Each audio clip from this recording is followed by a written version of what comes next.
ಎಲ್ರಿಗೂ ನಮಸ್ಕಾರ. Welcome back to my YouTube channel.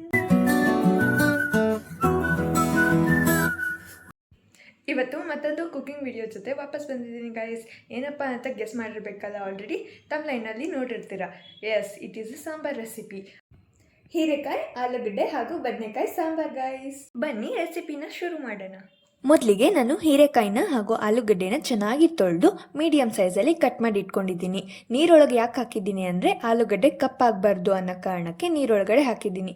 ಇಲ್ಲಿ 1 ಗ್ಲಾಸ್ ಬೇಳೆನ ತೊಳೆದು ನೆನೆ ಹಾಕಿಟ್ಕೊಂಡಿದ್ದೀನಿ. ಅದಾದಮೇಲೆ ಕುಕ್ಕರಲ್ಲಿ ನಿಮ್ಗೆ ಅಳತೆಗೆ ತಕ್ಕಷ್ಟು ಎಷ್ಟು ಬೇಕೋ ಅಷ್ಟು ನೀರನ್ನ ಹಾಕ್ಕೊಂಡು ಕುದಿಯೋಕ್ಕಿಡಿ. ನೀರು ಕುದ್ದಿದೆ ಅಂತ ಗೊತ್ತಾದಾಗ ಬೇಳೆನ ಹಾಕ್ಕೊಳ್ಳಿ.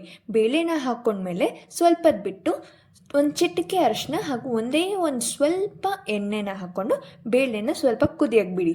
1-2 ನಿಮಿಷ ಬೇಳೆ ಕುದ್ಮೇಲೆ ನಾವು ಕಟ್ ಮಾಡಿ ಇಟ್ಕೊಂಡಿದ್ದಂಥ ಹೀರೆಕಾಯಿನ ಹಾಕ್ಕೊಳ್ಳೋಣ.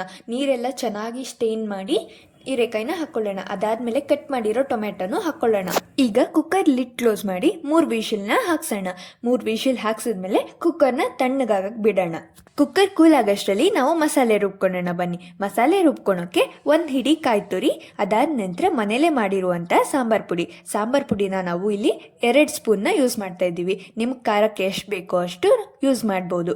ಅದಾದ ನಂತರ ಹುಣಸೆಹಣ್ಣು, 1 ಇಂಚಷ್ಟು ಹುಣಸೆಹಣ್ಣು, ಅದನ್ನು ಚೆನ್ನಾಗಿ ರುಬ್ಕೊಳ್ಳಿ ನೈಸಾಗಿ.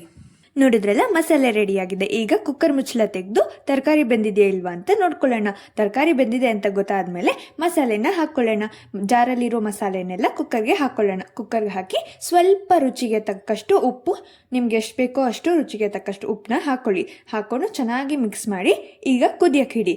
ಕುದಿಯೋಕೆ ಇಟ್ಟ ಮೇಲೆ ಬದನೆಕಾಯಿನ ಕಟ್ ಮಾಡಬೇಕು ಗೈಸ್, ಇಲ್ಲಾಂದರೆ ಬದನೆಕಾಯಿ ಕಪ್ಪಾಗ್ಬಿಟ್ರೆ ಕಹಿ ಬಂದ್ಬಿಡುತ್ತೆ. ಕಟ್ ಮಾಡಿದ ತಕ್ಷಣ ಸಾಂಬಾರೊಳಗಡೆ ಹಾಕಿಬಿಡಿ. ಸಾಂಬಾರೊಳಗೆ ಹಾಕಿ ಮಿಕ್ಸ್ ಮಾಡಿ ಚೆನ್ನಾಗಿ ಕುದಿಯೋಕೆ ಬಿಡಿ. ಚೆನ್ನಾಗಿ ಕುದ್ರೇ ಸಾಂಬಾರು ಚೆನ್ನಾಗಿರುತ್ತೆ. ಅದಾದಮೇಲೆ ಒಗ್ಗರಣೆ, ಲಾಸ್ಟಿಗೆ ಒಗ್ಗರಣೆಗೆ 1 ಸ್ಪೂನಷ್ಟು ಎಣ್ಣೆನ ಹಾಕ್ಕೊಂಡಿದ್ದೀವಿ. ಸ್ವಲ್ಪ ಸಾಸಿವೆ, ಸ್ವಲ್ಪ ಜೀರಿಗೆ ಹಾಗೆ ಕರಿಬೇವನ್ನ ಹಾಕ್ಕೊಂಡು ಒಗ್ಗರಣೆನ ಸಾಂಬಾರೊಳಗೆ ಹಾಕ್ತಾಯಿದ್ದೀವಿ. ಒಗ್ಗರಣೆ ಹಾಕಿದ್ಮೇಲೆ 2 ನಿಮಿಷ ಕುದಿಸಿ ಸಾಂಬಾರ್ ರೆಡಿ, ಸವಿಯಲು ಸಿದ್ಧ.